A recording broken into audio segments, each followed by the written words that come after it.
puji syukur kehadapan ide Sang Yang Widi Wastu, karena atas berkat dan karunia-Nya, saya, Nikade Rupini Nandestari dapat membuat video ini dalam keadaan sehat untuk membahas Dharma Wacana tentang ekonomi dalam perspektif Hindu.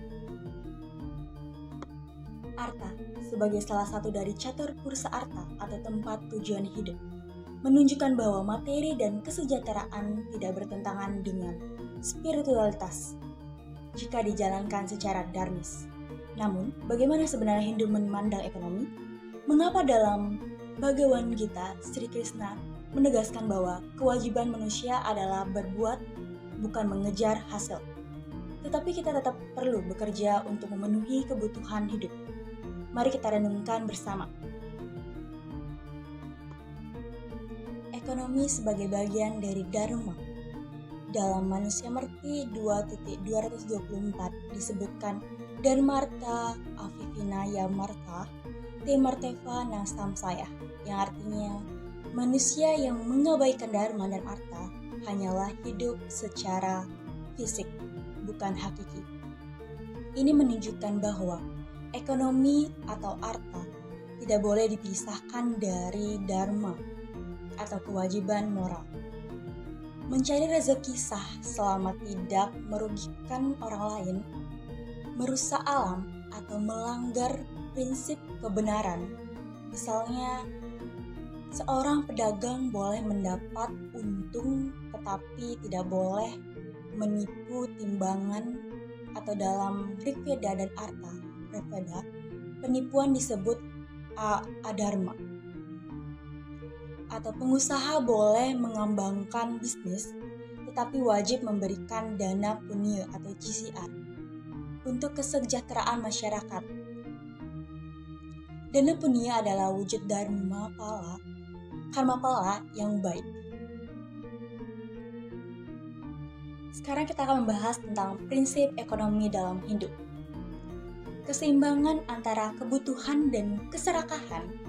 Antara Weda menyatakan bahwa samaniva akuti samana hardayaniva, yang dimana milikilah tekad yang seimbang dan hati yang harmonis, yang artinya bekerja untuk memenuhi kebutuhan hidup itu mulia. Tetapi jika berubah menjadi keserakahan atau lobha, itu artinya sumber penderitaan. Mahabharata Adiparwa. Yang kedua, ekonomi berkelanjutan dalam Bhagavad Gita 3.12. Sri Krishna berfirman, Istafritah Praja Dharmam atau penghidupan yang benar adalah dharma pada setiap manusia.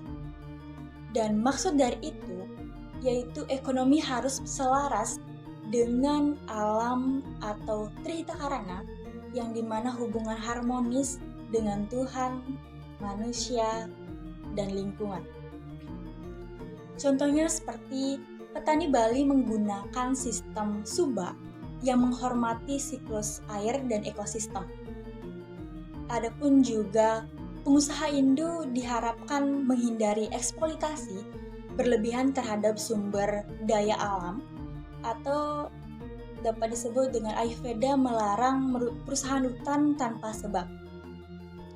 Adapun yang ketiga, Karma Yoga dalam Bhagavad Gita 2.47 mengajarkan karmanya vea adhika raste mapastesu ka adacana.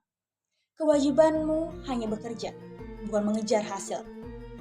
Ini bukan berarti kita tidak boleh kaya, tetapi keikhlasan dan integritas lebih penting daripada keuntungan semata. Misalnya, seseorang karyawan yang bekerja jujur atau satya meski gajinya kecil lebih terhormat daripada koruptor. Dan adapun pedagang yang ramah dan adil atau daya akan diberkati Sri Laksmi atau kemakmuran. Permasalahan ekonomi modern di era kapitalisme ini, banyak orang terjebak pada maya atau ilusi kekayaan materi sebagai kebahagiaan sejati. Hiranyakashipu syndrome atau menuntum menumpukan harta tanpa peduli pada orang lain, seperti cerita Narasimha Avatara. Padahal Yajurveda mengingatkan Sang Pencipta mencintai mereka yang memberi, bukan yang menimbun. Adapun solusi berbasis Dharma ekonomi Hindu mengajarkan hidup sederhana atau aparagaha.